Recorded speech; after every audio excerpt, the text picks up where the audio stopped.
হরে কৃষ্ণ। আপনারা সবাই ভালো আছেন তো? অনেকেই আমাকে প্রশ্ন করে যে একাদশী ব্রত পালন না করলে কি হবে।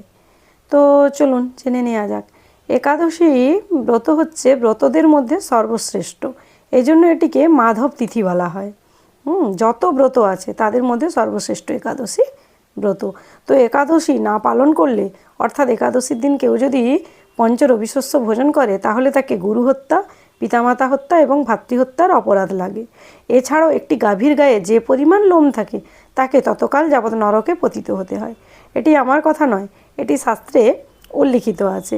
তাই সবাই মিলে ভগবান শ্রীহরির সন্তুষ্টি বিধানের জন্য একাদশী ব্রত পালন করুন, অন্যদেরকে এই ব্রত পালনে উৎসাহিত করুন এবং একাদশীর দিন অবশ্যই প্রাতঃস্নান, হরিনাম জপ এবং গীতা ভাগবত অধ্যয়ন করুন। হরে কৃষ্ণ, হরি বল।